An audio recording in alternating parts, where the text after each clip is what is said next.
Hey, Charlie, Hi, Jimmy. would you ever go to Tatooine? Yeah, I think so. I wouldn't. Reviews only give it 2 stars.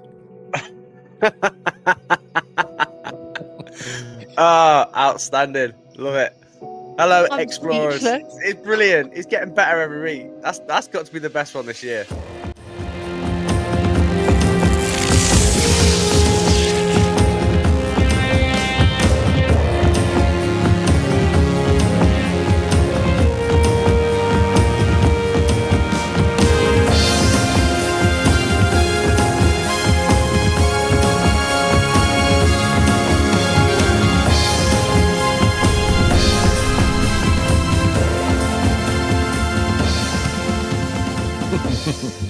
Hello, explorers, and welcome to the only international Star Wars podcast covering almost half the world, but only 0.5% of the galaxy. I'm Jack, and as always, thank you for joining us wherever you are in the Star Wars universe.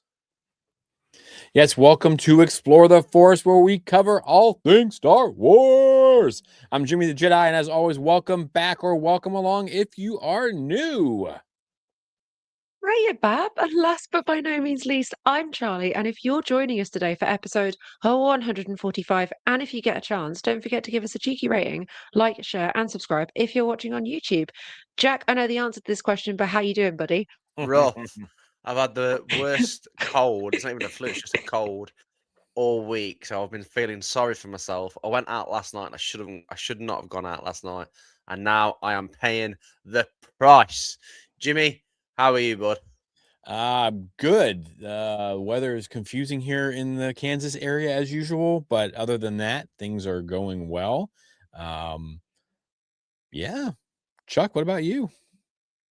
Well, it's been quite a big week for me, actually. If anyone remembers the last few episodes, I've been talking about I've been applying for a job. Got the job. I Congratulations. start. Thank you so much. I can't believe I ever spent a second thinking that they wouldn't give me the job. I'm so proud of myself. I really didn't think that it would happen like this, and I thought it would just be another kind of thank you, but no thank you. But here we are. I start on the 2nd of March, and I'm terrified and really excited all at the same time. I might be a bit sick. You'll absolutely kid. Was it the pull of Star Wars, do you think, that did it for you? Listen, I actually think it might have been. I think it was Yeah? being able to have that like instant connection, and they were like, "Yeah, okay." I think so too. I think so too. Right. What is this week's pull of the week? What have you got for us?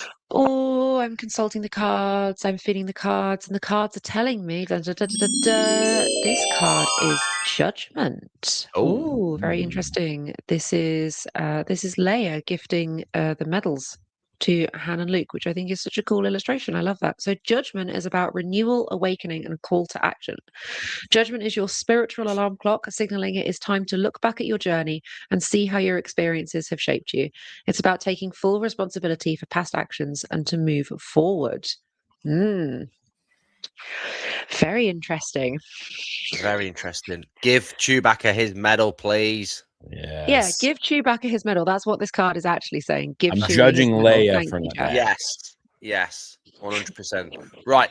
Let's jump into this week's Force Encounters. For my ally is the Force. Cool. So for myself this week, I've been just diving into some Star Wars gaming, feeling sorry for myself whilst I've been sick and ill.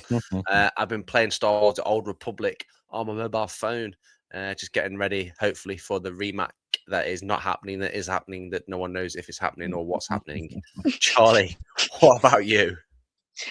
My Force encounters have been lovely this week. So I attended a local Comic Con in Hinckley in Leicester yesterday, Ooh. and I was dressed as Ariel, so I wasn't actually in a Star Wars costume, but I did still have quite a lot of Star Wars fun. I had the absolute pleasure of speaking to actor Nick Owenford, who is one of the ISB officers in season 1 of Andor. He's a super, super lovely guy, has done loads of like television and films and loads of acting. He's really lovely and he's agreed to come on the show and have a chat with us. So hopefully we'll be sorting that out soon. Nick, I'll be super excited to have you back on. I also met a lady called Emma who crochets and she makes lovely, precious little things. And I'm a sucker for soft, cuddly things. I think this has been long established. And please enjoy my new baby that I've added to my collection. Look at him. That's pretty awesome. Better than that scary ass Yoda Grogu thing from last week. Hey, you leave my Paul Daniels Grogu alone. He's very special to me and ugly, and they will be sitting together and they will be friends. Emma, he is absolutely beautiful. Thank you so, so much. He's it's handmade. He's really soft, and the crocheting is some of the most uniform and like perfect I think I've ever seen. So this was 10 out of 10. And the last thing on my Force Encounters list, I'm telling you boys this now, we are going to be doing a dramatic reading. So I love Shakespeare. I love Shakespeare with every fiber of my being and every little bit of my bones and blood. And one of my Valentine's Day presents was yeah. Ian Dosha has done a series of the Star Wars stories, but in a form of Shakespeare. So I have The Force Doth Awaken. Oh god. Oh gosh. And bearing in mind, because it's done in the style of Shakespeare, there is no prose or description. There are just monologues. And Ray has, so for example, this right here it's not gonna show it. This There it is is. Ray. All of this is Ray's monologue. And I think that's absolutely wonderful. So we will be doing a dramatic reading and you guys will enjoy it. Thank you very much. Interesting. Okay. Yikes. Force encounters. I feel like I've done a ton of Star Wars things this week.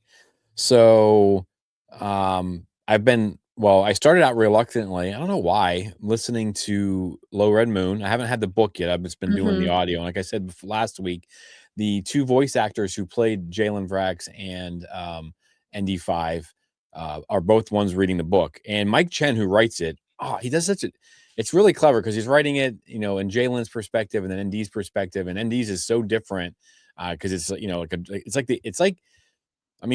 it's like you get to see it from a droid point of view. And I've never, there's never been anything like that before that I've read. And that has been really, really good so far. And it's just like nothing in Star Wars that I've seen so far. So I started out reluctantly listening to it. And now I find myself like just trying to find time to listen to it. I'm going to be buying the book here in a little bit. And that just goes to show, you give it a chance or whatever. I mean, we always try to cover all the Star Wars stuff, but it has been really fun if you've played Outlaws. And that has led me back to Star Wars Outlaws this past weekend. Nice. I know we had things to do, and I was popping up at like 5:30 in the morning, waking up a normal time and getting up and playing Outlaws a couple times because I just was like, man, that game. And I know, people hate on that game and stuff and whatever. And but my goodness, you are in Star Wars in that game. And I love the Jedi series. I love Cal Kestis, but it does not feel as real and as Star Warsy as Star Wars Outlaws. And if people could just quit being, is it a perfect game? No, but show me the perfect game. Right. But it got me back into that. There's that. I was reading some comics. I know Molly and I have built a Lego together using that 2-party system. And of course, I rearranged some stuff at school now that I'm settling in there. And the kids have noticed. They're like, hey, you brought more stuff. And I was like, yeah. I mean, it's not as overwhelming as like what's behind me, like and around me, like it used to be when I was at my other school, but it's slowly getting there. But the kids, and then we have a kind of a fun conversation about the stuff and the things. And just my first hour class, I talked to a kid about, he just bought a Star Wars Lego, and we are just discussing it and all that kind of stuff. So that's been a lot of fun, a lot of good Star Wars stuff going on. So yay, Star Wars. Awesome. Yay. Right. Let's head over to Batu then and see what news is coming out of there. The people in this crowd will soon be among almost 40,000. For those who are among the 900 with news media or promotional tickets, the sneak preview probably will be the only chance to see the Empire. Happy 80th birthday to everybody's favorite protocol droid, Anthony Daniels. May the Force be with you from everyone here at Explore the Force. What a banger to start with.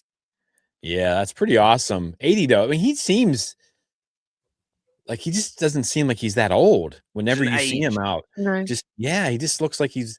I did throw up a short video of him like during A New Hope, and I mean, jet black hair and all that stuff. But it just seems like he's been Anthony Daniels that we've seen forever now. So that's pretty awesome. September 22nd.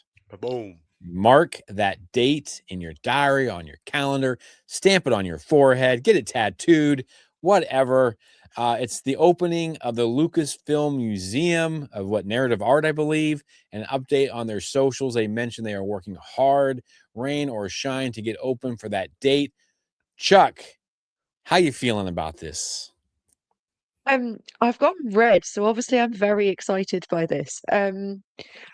Oh my God, right. The arts are under attack, the arts are under threat, and anything that we can do to maintain, uplift, and preserve the art that human beings make with their own hands and brains is worth it. I am so excited for this. If anybody, I don't mean to solicit like this, but if anybody wants to pay for me to go to the Narrative Museum of Arts, I will love you forever and ever and ever. Thank you very much. No, I'm unbelievably excited. I can't wait to see the pictures from the opening day and sneak peeks of what's inside and just get an idea and a feel for all of it. And I think anyone who is following our podcast and does get a chance to go, please know that you absolutely have a space to come and tell us all about it on the show. So yeah, amazing. Are you guys excited? Jimmy, are you going to try and go?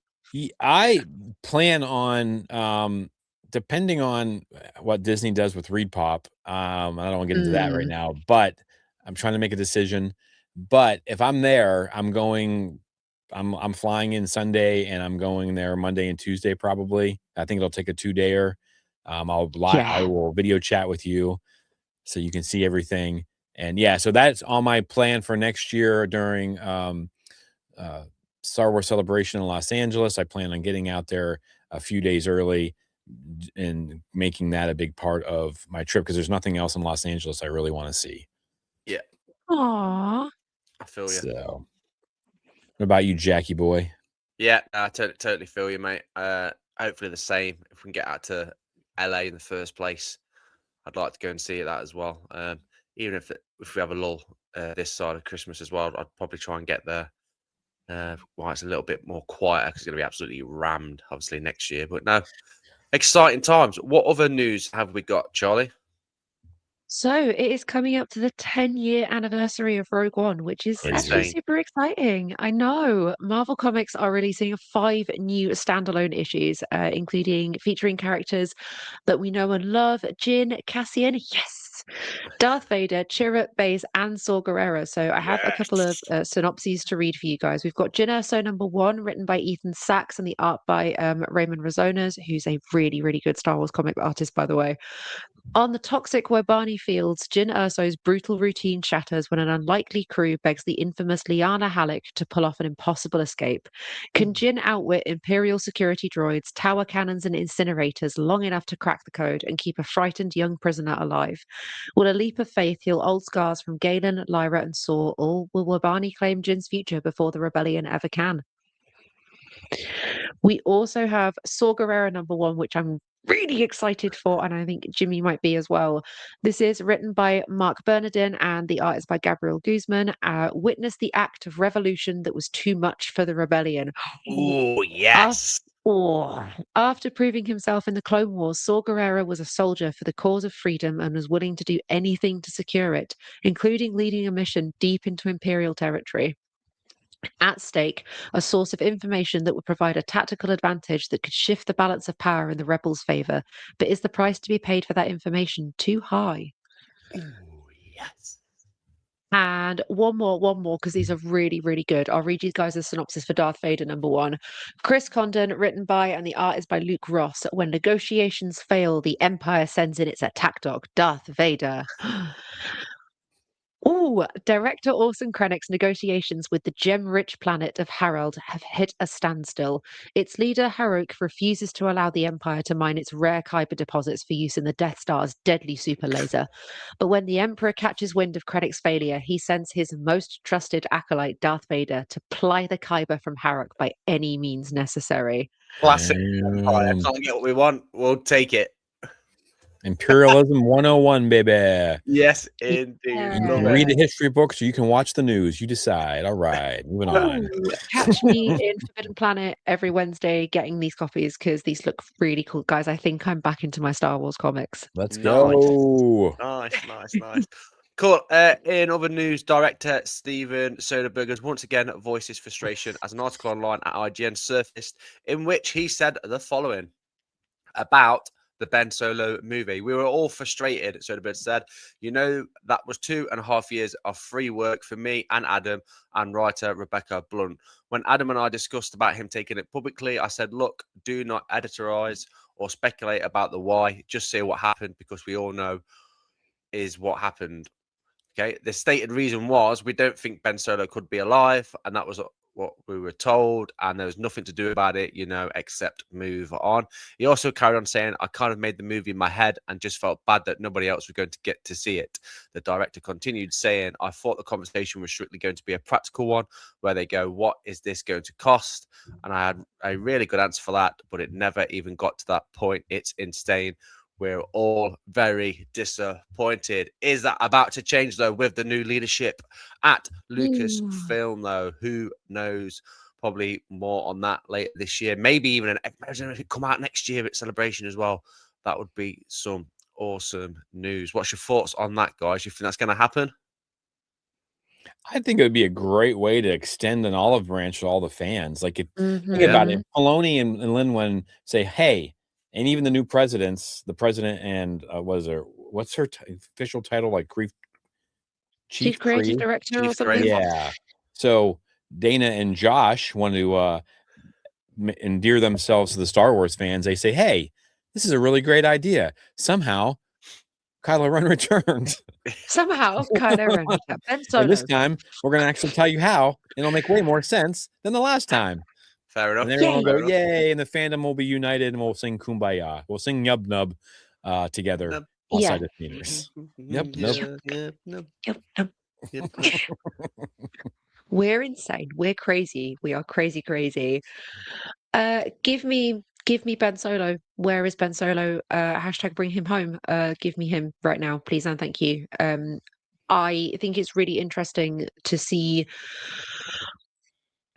if this had just been released as a film or a TV series, it would have been absolutely shredded to pieces on the fan stage of Star Wars, on the social media stage. It would have been ripped limb from limb, the way Chewie takes people's arms off, you know, done and dusted, dead in the water. However, what I think doing it this way and being like, hey, here's what you didn't get, you ungrateful little spoiled babies. And we've all gone, no, I want it now. And actually, if they do end up releasing it, that's a very clever marketing tactic to use, I have to say. Yeah. Bob and Kathleen, not Kathleen so much, although she'll get pulled into it just because of who she is, but let those two be the bad guys and let this new crew come in as the heroes. Yeah. Smart. Yes. Very, very smart indeed. We have Hayden Christensen news. We have Fan Expo chat. So Hayden Christensen attended Fan Expo New Orleans this weekend, and he was asked who he wished he could have fought as Anakin, and he said Yoda. Amazing. You see him in episode 3, and he's just buzzing all over the place. That would have been a fun fight. Yes. I feel like I wish they could have like matched up against each other. I really do. I think that would have been so good. Especially with all the comments made throughout the movies about being as good as Master Yoda. Yes. But then Yoda would have had to have won and just whooped him. So Yeah, I guess that maybe would have taken away the whole sort of chosen one, greatest Jedi, Sith Lord that ever lived, etc., etc. And we have, see, I feel like this is, if you know your Star Wars live action and television history, then this one is probably already known to you. But I love to bring it up because any chance to talk about Star Wars Underworld, I will talk about Star Wars Underworld. This was via the Sackhoff Show, Katie Sackhoff's podcast. Ugh. There are around 48 to 50 completed, ready to go scripts for Star Wars Underworld. If you don't know what Star Wars Underworld is, go and look it up and read the Wikipedia page because it might be one of the coolest things I think ever in kind of Star Wars quote unquote lost media. They were ready to go and be filmed. However, literally pretty much after that was all finalized, Lucasfilm was sold to Disney. And now they sit in the Lucasfilm archives, and I am hoping and praying and begging and howling at the moon that Dave Filoni has wolves, that Dave Filoni has dug some of this out and turned it to more Shadowlord. I don't know, taken bits of it and thrown it in the Mandalorian. We saw bits of it in Book of Boba Fett. Yeah. There were direct references to the 1313 game and Star Wars Underworld in that show, so they have to be using it as source material. Just give me one episode of it. I don't even care, please. One. Absolutely. Yeah, that number seems to change, number of scripts, because I think the first, like, not too long ago, it was like 70 scripts were written or something, and Yeah. so that number flip flops. But I'm telling you, Dave loves to bring characters and things back. He's all about George's source material, so who knows? Maybe we do get that. And he probably had his hand in some of that, right? And it wouldn't be that expensive now, because I think that was the big thing, was the money, how much it was going to cost to produce each episode or something like that. Yeah. Our last bit of news is, folks, just go out. I'm not going to dive into it. It's a long interview. THR sat down with Tony Gilroy, the showrunner and writer of Andor, and it comes to find out that they had been muted by the Mouse House, I guess, and they were only allowed to talk about certain things. And Tony's pretty political, so like it may rub you the wrong way, some of the stuff he says or whatever. But there's some things in there too about how he would run Lucasfilm and different stuff like that. So I just think that it's worth getting out there and reading it, because now he's no longer under their thumb. He's saying whatever he thinks and he feels, and he has been outspoken. And again, it may or may not make people happy, but I think it's worth the read. Just to the things that are in his head. Yeah. I know Jimmy said that was our last little bit of news. We lied. Our last actual bit of news is a huge congratulations to our friend and like best friend of the show, Details. He has officially been made an honorary 501st member as of today, which is so super cool. And he joins ranks of many other Star Wars celebrities and faces who are also honorary members. So, well, you're an actual member. Don't you shush. I'm a semi-member. I'm like a member on the outskirts. No, huge congratulations to you, D. You deserve the absolute world anyway, and I hope this makes you as happy as it makes us to hear you receiving it. Legend. Right, let's get into this week's main show.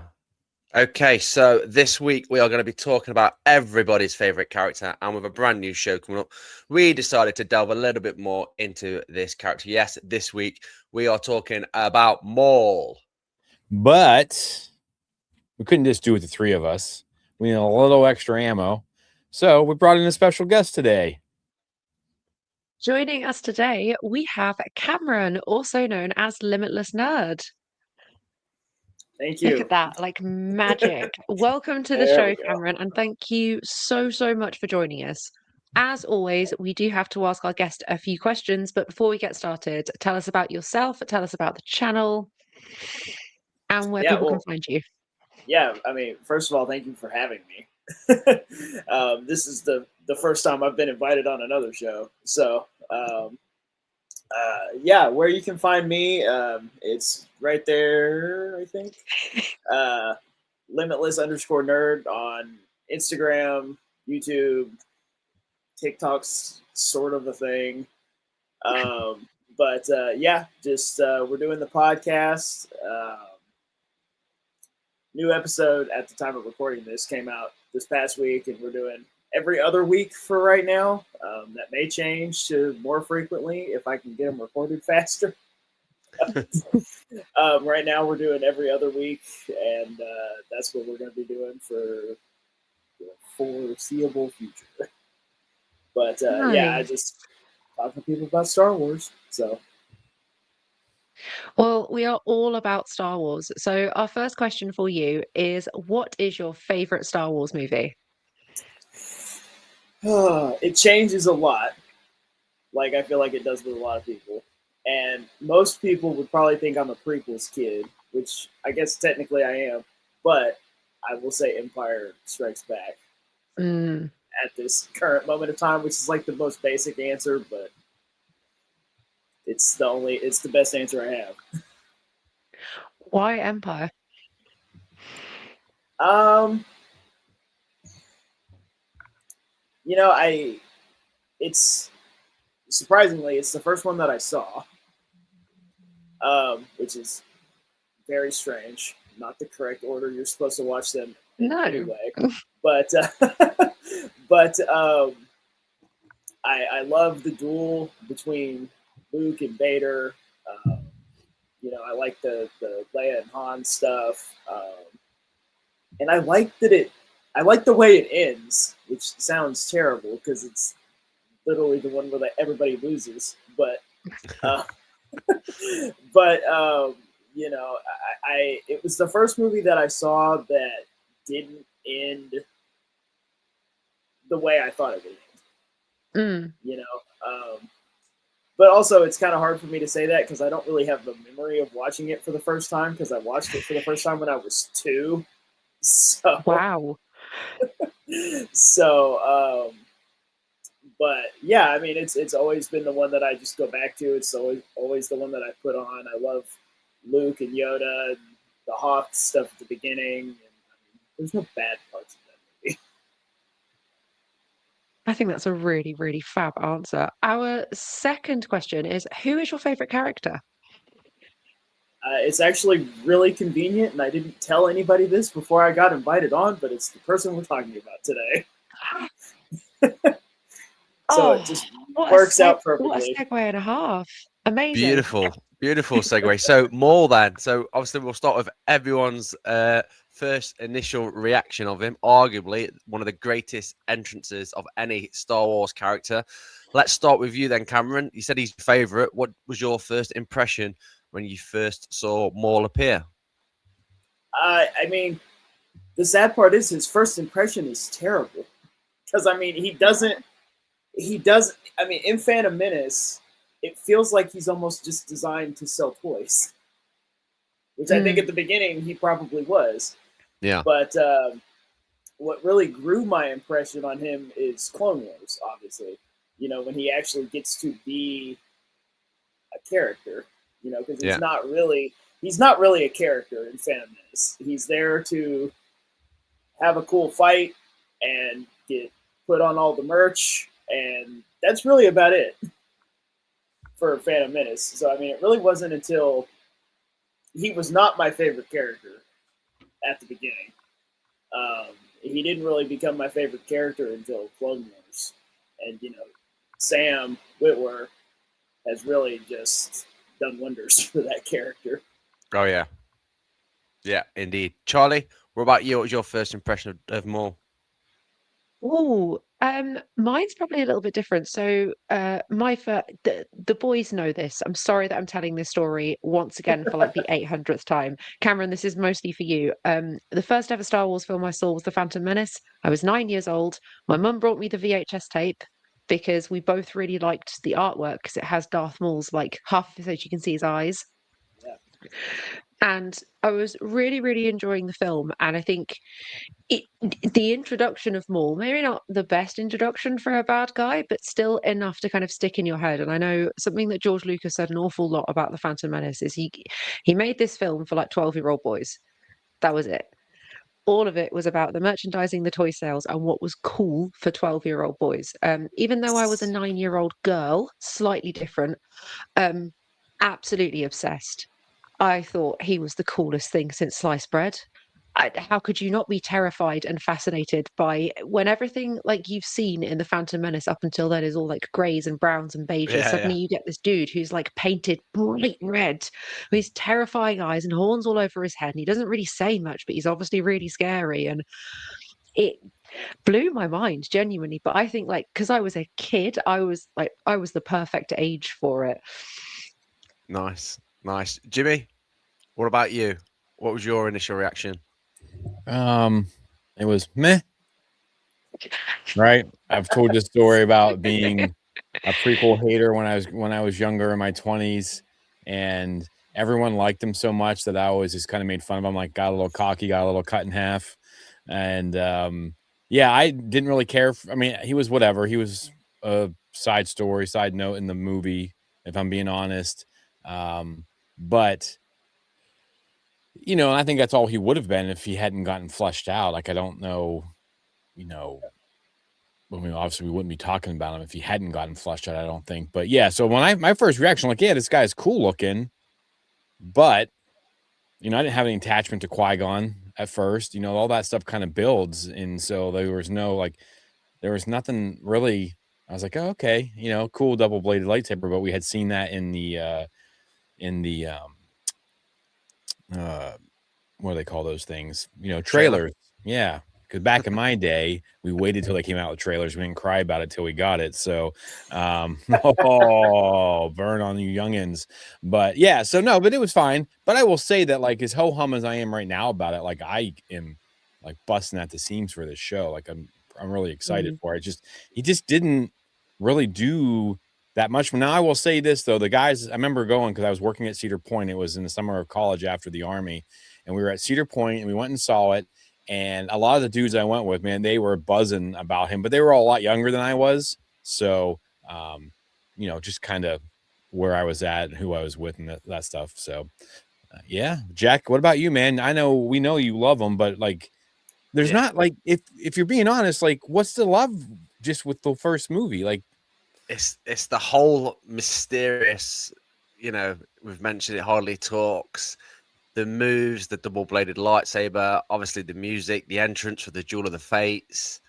And yeah, like you, seeing that trailer and seeing this character, you know, it's a brand new take on any Star Wars character that I'd ever seen as a young kid. It was just kick-ass.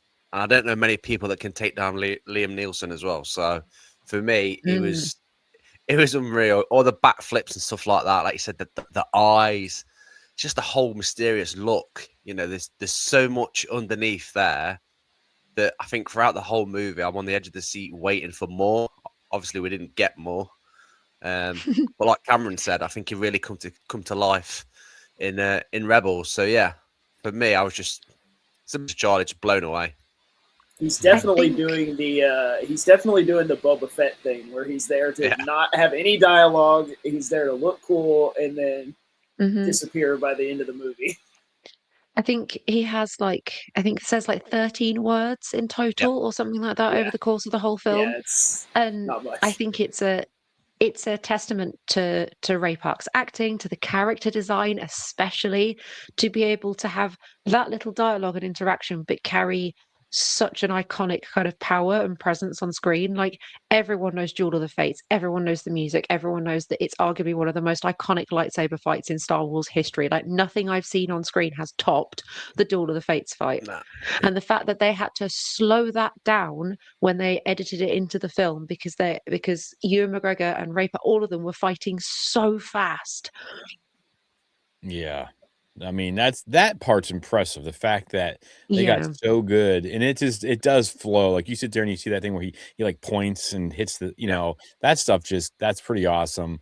But again, that's like after years of like breaking it down, you know what I mean? Like, and getting to like see it and stuff. But so my question, I guess the next question would be, this would be a good one follow up, is what is your favorite version of Darth Maul or Maul? Because, you know, we get that. And I went from being like, meh, to like, I'm pretty excited for this. So, you know, we've got Darth Maul in Phantom Menace. We got him in Clone Wars as crazy spider legs man. And then we've got Clone Wars. And then we're getting a new version, you know, somewhere in between. And so that's pretty exciting. So I guess kind of like, where is like your favorite version? I mean, is that your favorite version? Cameron, what do you think? Like where I mean, if you were having to say like which version you'd want to see more of? It's kind of a tie because I really love the Clone Wars Maul when you really get to see that he's not just a fighter, because like Palpatine pretty much threw him away when he dies in Phantom Menace, and when he comes back, he's like, "Oh, okay, he doesn't want me anymore, but I've got my own plan." And he takes over an entire planet and builds this army and all this stuff. And he's really at like the peak of his power at that point. So that one is definitely up there. And then one that I want to see more of is the very, which I think we're going to get in the new show, but kind of what we saw in Solo, even though he was only there for like half a second. I want to see more of, because in Clone Wars he was in like full army takeover mode. Yeah. I want to see more of him like actually as like a crime leader. So I'll say that. Nice. About you, Chuck? Oh, see, this is where I'm gonna like embarrass myself once again on the stage of Star Wars. No. Cameron, Forgot about I this haven't question. watched Clone Wars. All right, And it was I've nice really doing a show with you guys. Bye. Okay, bye. But you don't dislike sorry. animation, though. I don't dislike animation, but not that this is a conversation about why I struggle to watch the Clone Wars. I think Star That's Wars a conversation we'll have later. Yeah, we'll have a conversation later. Star Wars has always been like a live action media for me. I think my brain struggles to view it in any other format other than real people on the screen. And embarrassingly, my answer to this question is just like Phantom Menace, Darth Maul. Silent, terrifying, and chopped in half. Like 10 out of 10 character. He's there, he makes an impact, he's gone. Anything after that, I am completely unaware. I know a little bit about, I think if you pushed me, I could maybe argue about the stuff that happens in Rebels, but even that I'm not hugely clear on. So alas, my very boring answer is Phantom Menace, Darth Maul. Chuck, I was like you, though. Do yourself a favor, please. Watch Clone Wars. I did not watch animation. I couldn't bring myself to do it for the longest. I mean, I think Clone Wars had been over for quite a few years before I jumped into it. And then I was like, holy rip. So we'll talk about this later. Threateningly. We'll talk about this later, Chuck. All right. I would have to say mine is that cold-bloodedness of he takes out Satine, he's running Mandalore. Like that's my guy right there. Like he just never learns though, and it's so frustrating. Yeah. With the way his story ends. But yeah, I would have to say that the Clone Wars version towards the end, with Satine and Kenobi, and then of course season 7 of the Clone Wars. That's my guy right there. That lightsaber battle with him and Ahsoka, and yes, please, more. So, what about you, Jack? I'm with Charlie. I prefer the Sith Darth Maul, but I've watched all the animation as well. But I think that's because of the impact that he had on me as a kid. But it's very, very closely followed by his, again, limited appearance in Solo. Like, I'm really interested to see him with Crimson Dawn, running that underworld.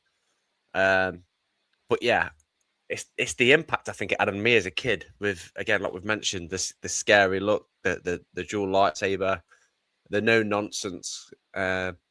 Wasn't a massive fan of the Rebels version towards the end. Old crippled Darth Maul, but you can understand why. But yeah, if I had to choose any version, it'd be Sith Maul for sure. Nice. I think that leads really nicely into our next question, which is what is everyone's favorite arc of Maul in terms of storytelling? Cameron, I feel like you're going to have some good answers for this one.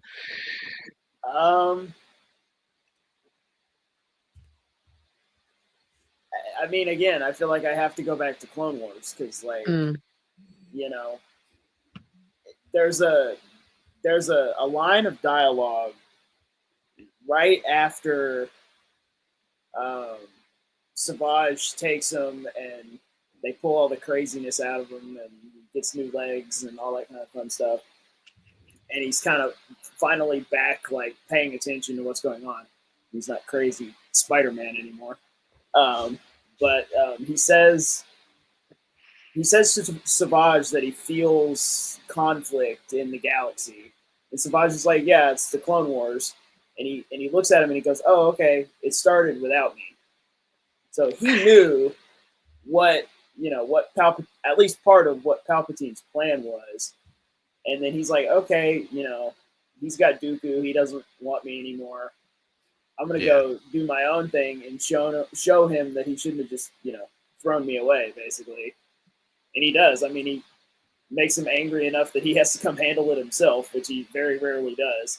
So, I'd say I'd say his Clone Wars arc, I guess, is where I'm going to have to stick. Was it Clone Wars what really made you kind of like connect with Maul as a character and be like, that's it, that's my dude? I mean, yeah, I mean, Clone Wars, I was the perfect age for Clone Wars when it was airing originally. I was born in 98, so I was 10 when the movie came out. So I was like the perfect, so Clone Wars was like, I was obsessed with Clone Wars already anyway before Maul ever showed up. But when he shows up, it just takes that entire show to a whole new level. So yeah, I mean, that's definitely, like, I obviously in Phantom Menace, like, obviously he looks cool and fights cool, so obviously I like that, but connecting with him as a character, yeah, I would say it didn't happen until Clone Wars. Nice. That's fair. Jack, what is your favourite arc of Maul? I like the arc in Clone Wars, whereas with Savage and his training Savage, that for me is probably the best arc for Maul's developing as a character, because you sort of see not a softer side, but a different side to him. Obviously, family side to him. And then obviously losing Savage as well. And you see the pain and everything it hits, because it's such a transition from being pretty much a tool of the Sith to, losing everything and just wanting revenge by the end of Rebels. But yeah, my favorite arc is when he's training Savage, for sure. I think Siege of Mandalore, like when he feels it and he knows what's happening, and you think about for me, like we're sitting here and you had to watch this story and pretend you don't know what happens afterwards, but the idea that he and Ahsoka could have teamed up with Anakin possibly, or that they could have all worked together. I mean, at one point, he and Ahsoka were going to team up. Yeah. And that in my, that hurts my brain to think about, like Darth Maul and Ahsoka, like opposite ends of the spectrum. But I think just he's wild and out of control. And then of course you get his hallway scene, which out of all the hallway scenes we've gotten so far, which that's going to be a topic that we're going to have comparing hallway scenes. That hallway scene on that ship is insane, and they unleash the beast, and I'm hoping that, because that's going to be right where we lead into with this Maul Shadowlord, and I am hoping that we get to see that guy like juiced up on 4 steroids, ready to go, and whoever gets in his way is going to get chopped in half and whatever. So I think that arc, it may not be the best character building and stuff like that, but he had this plan, it didn't go through, the action and stuff like that, and it shows, I guess, the first time I think you really get to see, like, he's just as capable of any Jedi or anything like that, because he always seems to lose. But when he's steamrolling through those clone troopers, it's nuts. I mean, I've seen that twice now on the big screen at Celebrations, and I mean, if they offer it at Los Angeles, I'll be in there again to watch it, because there's nothing like it. Those three last episodes, and he's a massive part of that. So yeah, for me, Siege of Mandalore. That's a great shout. Now, is there anything anyone would change about Maul or any of his story that they would change about Maul? I'm going to start with you, Charlie. Well, since you didn't seem interested in my answer to the last question, I guess we'll just skip to this one. Sorry. I guess. It's no biggie. Well, I mean, I can't really comment. Like Darth Maul's arc in Phantom Menace is quite short. Yeah. No, We're trying to spare in you, terms of Charlie. thank you guys, thank you. You just say that you hate me, it's fine. No, in terms of arc for Maul, I know I've not seen the episodes, but I've done enough reading and watched enough clips to kind of get the gist of what's going on. I find the idea that he was brought back to life and had like his body kind of semi restored and all of that stuff with Mother Talzin out of pure spite. I find so interesting for a character choice. I like that in Star Wars we have a bit of a history of characters just doing things out of like the response of great emotion. Anakin, Padme dying of a broken heart, and I think it's an interesting spin on that to be like, yeah, it's not a broken heart that kept me here. It's spite, rage. I think that's really interesting, and I think it feels so much more about his character. And then as the stories go, and you see him change and develop and be put in these different situations, I would like to watch the Clone Wars and focus on that and see how that ties into the thread of his storytelling. Just I think you'd really yeah, like it, mate. yeah. Maybe this is the push that I need, the push that I I finally think you'll needed. love it, Chuck. I think, Honestly, I there's think so down the street. much heart and amazing storytelling Yeah, in all of the animated shows. Honestly, like you could do, if you do it though, you need to do like a whole thing like Charlie watches, does the animation and just kind of your reactions to everything. Because the first season or so is kind of blech, but I think you will get sucked in so quickly. yeah. You'll be obsessed, and then they'll just lead you. It does take a while to get used to. Like, honestly, I know we're not trying to. This isn't like the focus, but I struggle myself. Like with Molly, she'll watch anything Star Wars, and she'd watch animation. I just can't bring myself to ask her to do it. Like it feels Aw. weird to me. Like, hey, animation. Because I mean, I feel like what you said is like Star Wars is live action, and that's where she lives with it. And so, not that she would watch it with me, because I wanted to watch Rebels before like Ahsoka and all that stuff came out. But I don't know. It was a weird thing. So I get why you haven't. I do think you're doing yourself a disservice, though. And honestly, Completely fair. it's heart and storytelling. Yeah. Oh, thanks, guys. And what would I change about Maul? See, I don't think I know enough about him as a character to specifically point anything out that I would change. I wish we'd seen like a little bit more of him in the Phantom Menace. I wish we'd seen a little bit more of his interactions with Palpatine, but I think you get a bit more of that in Clone Wars. So, Yeah. Jimmy, what would you change? Mine is complicated because I think that like Maul is basically Anakin without a Jedi Master, because his passion and stuff really gets him. Because I still stand by this. If a Jedi would have found Maul, he'd have been a phenomenal Jedi. Do you know what I mean? Like if Plo Koon had found him in Ahsoka, when he was out searching the universe for children to steal from parents, then I think he would have been amazing. But I also think his downfall would have been his emotions, because he rages out like the way he does. I mean, he's just like Anakin. So I would love to have seen him like fall from grace, or I do appreciate the ending, and I don't want to take anything away from Twin Sons episode in Rebels, because I do come to terms with it. I think it's great, and it shows. But he just, as a character, he never ever learns, and it's maddening to me that such a great and powerful character.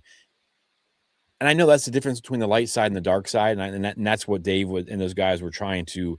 That's the story they were trying to tell. But if he could have just learned, yeah, you know what I mean? Like, not that he was going to be redeemable, really, in a way that like he could have all of a sudden he's running part of the Rebels crew or something like that. But like, he sits there, he's just right on the edge of becoming this character that like, almost a Asajj Ventress. You know what I mean? Like he's just sitting there like just out of reach of what I think is actually his potential, and that drives me insane. But it's also, that's a great story, and that's this Shakespearean kind of tragedy that is Darth Maul. So I mean, I love it, but it frustrates the heck out of me at the same time. Fair. What about you, Cameron? Is there anything you change about Maul?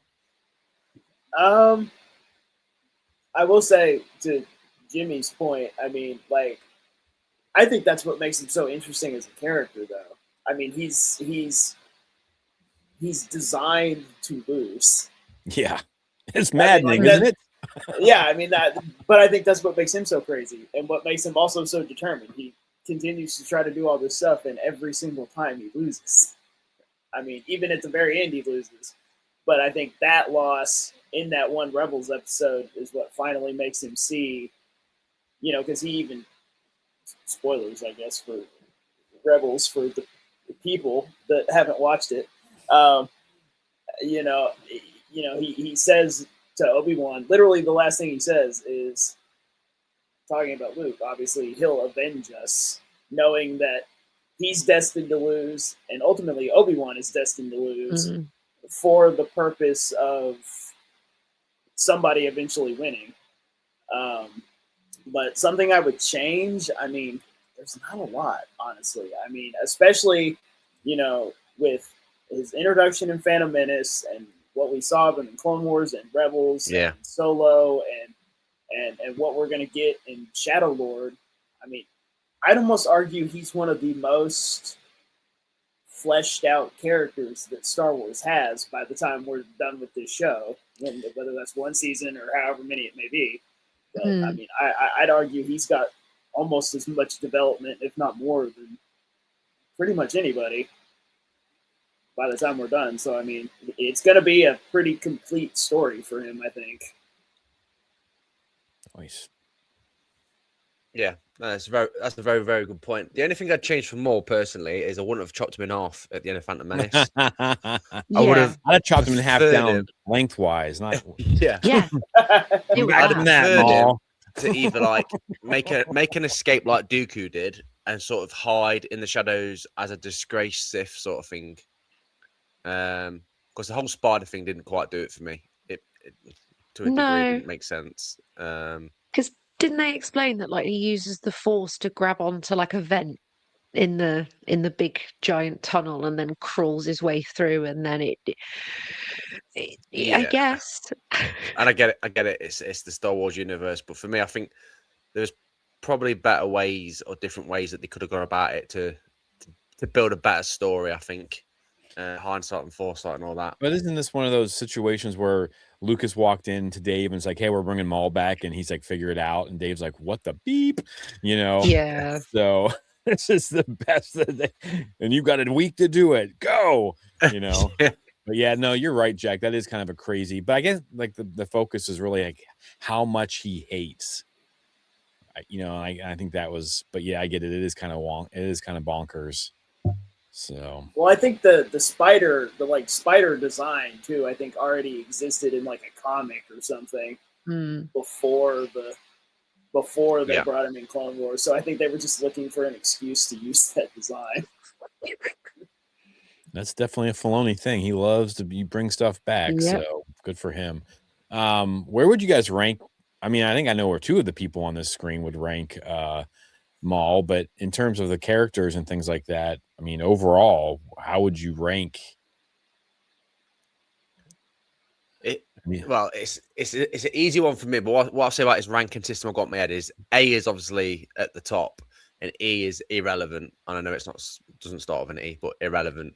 It doesn't? For me, A, he is an A rank character. Rose Tico for me would be an E rank character. Oh no. We'll go into that. He was going to punch you if you brought this up. Right, I'm getting on a plane to Canada and I'm going to come and fight you. That's what's going to happen. I'm going to knock your block off. That's what's going to happen. And afterwards, we're going to watch Clone Wars together. Yeah. But yeah. And then we're going to be friends, and then we're going to watch Clone Wars. He's top tier. He's top tier for me. What about you, Cameron? Yeah, I mean, who is at the top of my top tier kind of moves around a little bit, but yeah, I mean, he's definitely, today he might be number one, tomorrow he may be 2 or 3, but I mean, he's never probably going to be lower than that. Yeah, I mean, he's a top tier character. If he's not number one, he's dang close. So nice. Charlie? For me, in my head, I have it as like my top good guys and my top bad guys when it Ooh. comes to me thinking about like my Star Wars characters. And strangely enough, Maul is probably at the top of my list of like Star Wars bad guys, just because of the sheer like impact he had on me as a kid. And like I had nightmares about him. I Yeah. was really delighted to see like the victory over Maul and the victory over the bad guys, because as a kid, like that's how you process that sort of thing. Like you want the good guys to win. And hmm it I again, the boys know this. I didn't watch A New Hope until I was 13 years old. I watched The Phantom Menace on repeat for about 4 years because I didn't know and I didn't really care that there might or maybe were other Star Wars movies, and the story continued in Attack of the Clones and all of that. All I cared about was The Phantom Menace. It was my everything. So Gave you Maul is everything you probably needed. exactly. He's not the top of my characters, but he's the top of my bad guy list, I think is probably the best way to put it. Jimmy. Yeah, I'm going to say, we got this, the tier system, which I like. I would put him right below the top tier. Like he'd be on that one, but he's kind of like floating in between top tier and like the second tier down. And I do think, depending on how things shake out and the storytelling, which I think is going to be phenomenal in Shadowlord and in Shadow of Maul comic series, I can easily see him, for me, getting pushed into that top tier just for the sheer fact that, like Cameron said, he is really fleshed out. Like, we may not get as much time with him as we do Ahsoka, but we've seen him in all these time periods. He's one of the few characters that continues to go on and, and grow. And I mean, I don't necessarily grows. He doesn't really seem to learn, but he up to shenanigans in a lot of these different things. And I do think that, with the passion that Sam Witwer talked about it at Rebel ScumCon last year, like, I think we're in for a real treat. Like, I mean, Yeah. Sam got to put some of his thoughts and his ideas into a character that he's been thinking about for years. He talked directly about working with Filoni on some of the stories and some of the things he wanted to put in there. So I think after Shadowlord or the comic run that's going to be attached to it, that he could easily be pushed into that top tier for me. But like that thing's reserved for like Kenobi and Ahsoka and stuff like that right now. So for him to be up there would be pretty cool. Also, unlike Ahsoka though, like Maul, he has a beginning, he has an end, and now we're like with Clone Wars and Rebels and Solo and Shadowlord, we're filling in all those bits in the middle. So it's going to be a complete, open and shut. You can sit there and watch his entire story. Ahsoka, she may be around for who knows how long.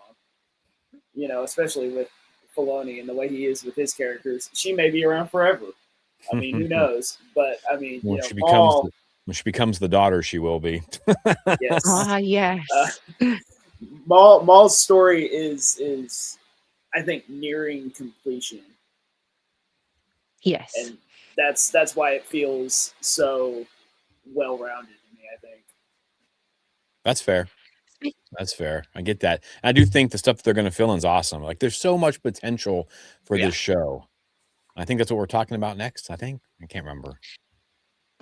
Actually, next, you mentioned it, Jimmy. I wanted to ask: do we think Sam Witwer is what made Maul into kind of the beloved character that he is? Like, if it had just been Absolutely Phantom Menace and that was it, no more, and yet instead we ended up with a VA who is so passionate, not just about Maul, but about the whole of Star Wars. It reminds me of the way like Henry Cavill was when he worked on The Witcher, and how passionate he is about the source material and the authenticity of these characters and the impact that Witwer himself has had on the character of Maul. Like, Cameron, I'm guessing you agree with this, that yes. Yeah, I mean, no offense to Ray, obviously, and Peter Serafinowicz. I mean, no offense to them in Phantom Menace, but yeah, I mean, like I say, in Phantom Menace, Maul doesn't really feel like a character. He just feels like an action figure. He's a plot device. That's it. Yeah, and I mean, so yeah, I mean, and I'm slightly biased because I've met Sam several times and hung out with him and gotten to have like actual fairly decent conversations with him. But yeah, I mean, the second you talk to him, you can just tell that like you said, you can tell his passion, and you can tell that it's important to him, and all that other stuff. So yeah, I absolutely believe that his performance is what made that character what it is now. Again, not one that I can speak on, so I will pass this over to these two up here. Go on, Jimmy. Well, I think it has to be, because if Ray Park is Yeah. the example of Maul, and this, I mean, I don't even think of him really as Maul anymore. No. Not to slight the stuff that he's going through in his personal life, but I mean, he has not been a great ambassador for Star Wars. So, and I don't mean to slam on him. I don't know what's going on there, and everyone handles things differently. However, yeah, I mean, I think, how could you not think it's Sam Witwer? I mean, he does. I mean, he's even the voice of him in Solo. I mean, that's how much he's become Darth Maul. He's the voice of him, even when Ray Park is playing him. So it's like he is Darth Maul, and I think and that's the difference, though, of like handling the situation. Like, and I don't want to get all crazy about this, but like when you listen to Sam talk, like he pulls you in. It's just like Ahmad Best for me. Like, I hate Jar Jar, right? I don't hate Jar Jar, but like I have mad respect and love. I know, but I love Ahmad Best, like, because the way he talks about the character is the same way that Sam talks about Maul, and I just think that that's what makes an ambassador to Star Wars. Like, they're lucky. Lucasfilm is lucky to have someone like Sam, being that character. Because imagine, just think about it, if Ray Park was the only thing we had gotten, given all the shenanigans on Instagram and all that stuff. Like, he's great with the audiences, and you see all kinds of cool things when he's at cons and stuff like that. But then he just, I don't think he's seeing any of that. You won't be seeing any of that anytime soon. I don't. No, he's pretty much, I think, destroyed his credibility. But yeah, and I don't want to sit there and bash on the guy, because like he did bring him to life, and he made him a character that you guys fell in love with immediately. I was like, meh about, but without Ray Park, we don't get that. So I do think Sam is the reason. And I mean, you can say Ray is the look and the origin of him all you want to, but I think the character work and the personality and the passion of what makes Maul is Sam. Yeah. See, I agree, but I'm not saying Sam was lucky either, but I think he took the opportunity very well and did make the character Maul his own. The reason I'm saying he's not lucky, or he is lucky, is because obviously Darth Maul didn't get a great deal of dialogue in the Phantom Menace. And I think picturing someone's voice to a face certainly helps build a character, hence the whole thing with Ashley Eckstein and Ahsoka, Rosario Dawson, etc. So I think Sam Witwer definitely added a lot more flavor to Darth Maul, and definitely took it with both hands, and totally agree with you guys and girls. He is Darth Maul for me, 110%. I will say, though, and I can say this because Sam has told me, that he did definitely try to, even though he only has like 2 lines of dialogue, he did take the lines that which that wasn't even Ray Park either. That was Peter Serafinowicz took the lines that he did, and that's where he started when trying to figure out his voice. So he did definitely try to, even though he could have made the voice whatever he wanted to, and I don't think anybody would have noticed or cared. But he did still try to, honor the voice, even though it was like 2 lines, or you said 13 words or whatever it was. Yeah. Crazy. Now, we've all spoken about Darth Maul was the best character, etc., and his arcs. And obviously, what we're going to go into now is a bit more about Maul Shadowlord. So what is it we're expecting? What do you think is going to be happening in Maul Shadowlord? Cameron? I don't know. I mean, it's definitely going to be, I'm hoping at least, it's really the bridge between where he, and obviously based on the time, it has to be, but where he ends in Clone Wars, and where we see him for like a split second in Solo, and then where he ultimately ends up like in hiding or exile or wherever he is when we find him in Rebels.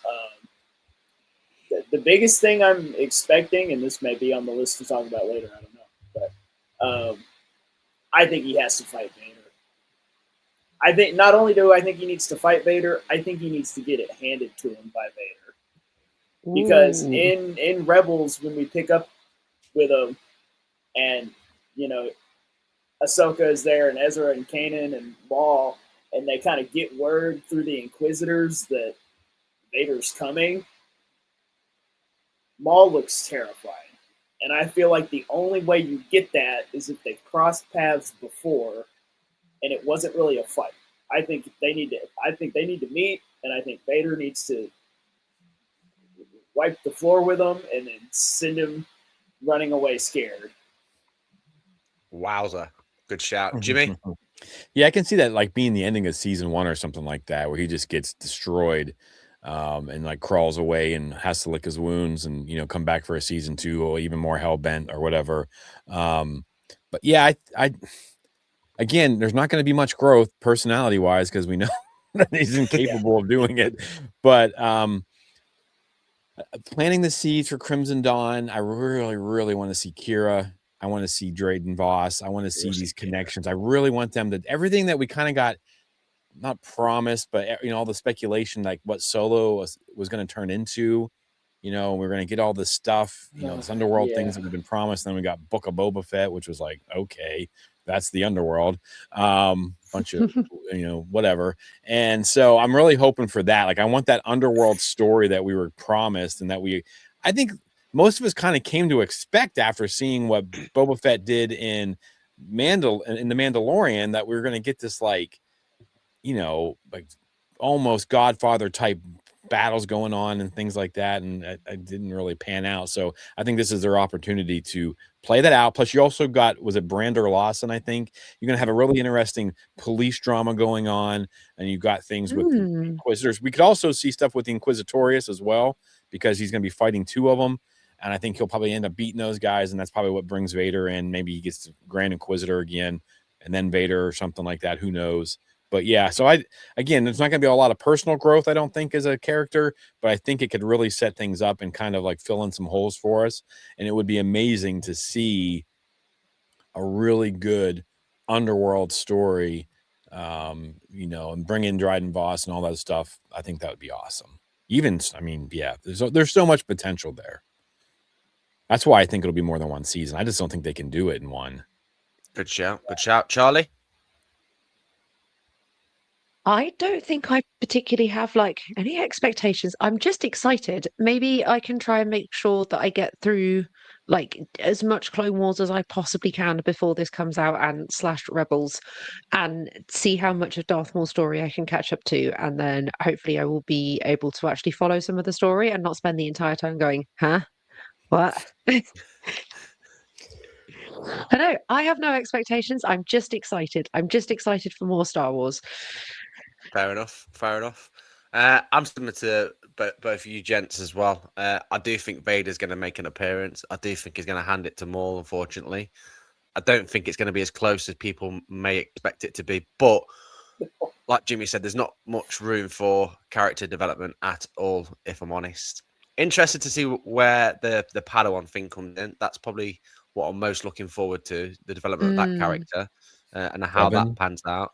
And I think, again, sticking with Jimmy's comments about Kira showing up, I'd love to see it tie in where credits roll, etc. And as normal, the space comes down and the ship that we see coming in is the ship straight from Solo, the yacht. I think that'd feed nicely straight in. But yeah, I think it could flesh out Crimson Dawn a lot more and see what other stories come from that. Any other remarks or anything we think may or may not happen in Shadowlord? Cameron, you got anything else? I definitely think we're gonna, or I hope anyway. I think we're probably gonna see Dryden Voss. I don't know about Kira. I feel like Kira may be still too young and hanging out on Corellia doing whatever it is that she's doing. I hope we see Kira, because that's definitely a character. I'm a big Solo defender. Everybody hates on Solo. I love Solo, but yeah, I definitely want more. Anything more that I can get like in that area. And like Jimmy said, they've been trying to do an underworld story for I don't know how long. There have been video games that get announced and never made. There have been TV shows that get announced and never get made, all about the underworld, and I feel like they never actually happen. So yeah, I definitely want to see more about that. Okay, that's fair. Now, as always, we put out there and asked our listeners and viewers on the socials for their opinions. And as always, in their glorious numbers, they came in with loads and loads of comments. So, Cameron, you just sit back, relax, and enjoy the show as me, Charlie, and Jimmy. We're going to read out some of these comments and see what you think. So, Chris Koba says, I can't say he's my favorite character, but he's looking forward to seeing what the new show brings. The next one we've got is from Simon London. Says the fans appreciate him, but was misused in live action after the Phantom Menace. I was so excited for him after the post credit in Solo, and then we never got anything. Jimmy, what else have we got? Jennifer Lynn says, I love Darth Maul and I enjoy his appearances in the Clone Wars. The new show premieres on my birthday, so I'm really excited about that. What a present. What a present. Yeah, that's a great way to do it. Oh, yeah. What else have we got, Charlie?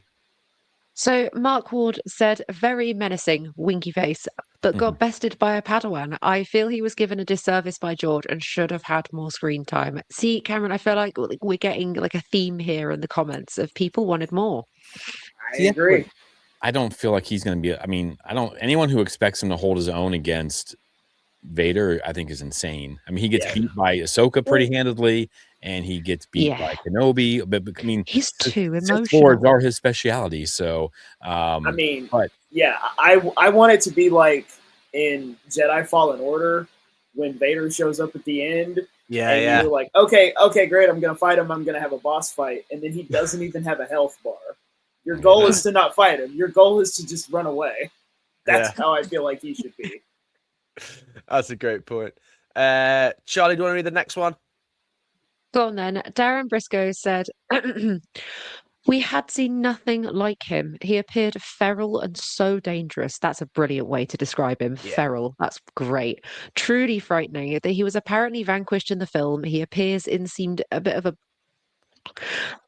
the film he appears in seemed a bit of a blow, but there were bigger machinations at large that his presence may only have confused things. I wasn't so much a fan of his comeback. Being chopped into had a finality about it. That he went on to have a bigger part in Star Wars canon grew on me, and the backstory of his kind and homeworld is awesome. Was it George's decision to bring him back? I can only assume that it was. Darren carries on and says, I've watched the Clone Wars animation, but hadn't taken much interest in the behind the scenes. It was great to see him in Solo, and I would have loved to have seen further live action stories with him, but that doesn't seem feasible now. Ray Parker's blotted his Disney copybook since, I imagine. Yet his appearance in The Phantom Menace will, for me, be the best. Everything else is an aside, really. And that's exactly why I got you to read that. Because again, Darren Briscoe is exactly the same as being Charlie.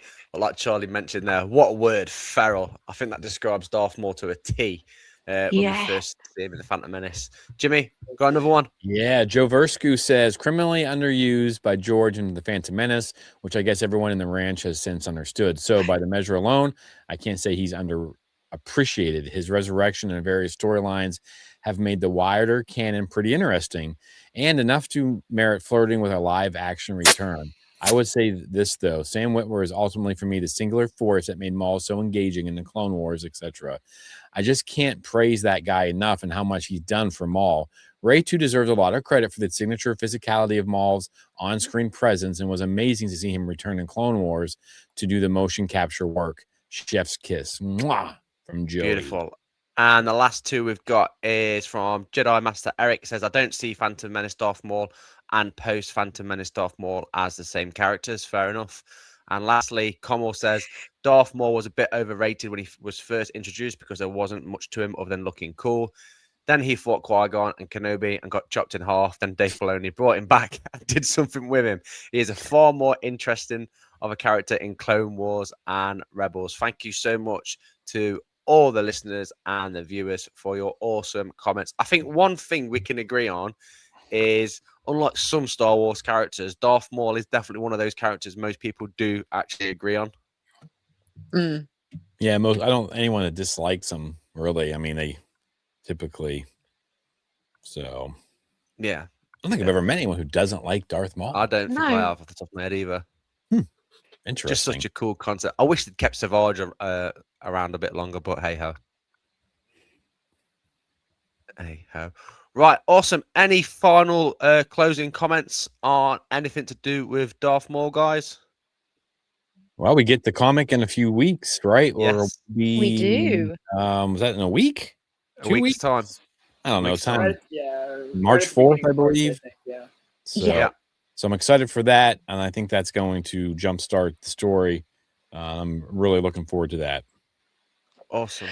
And last but not least, Cameron, if you want to let the listeners know where they can find you and your social medias, now is the time. Yeah, it's limitless_nerd on Instagram.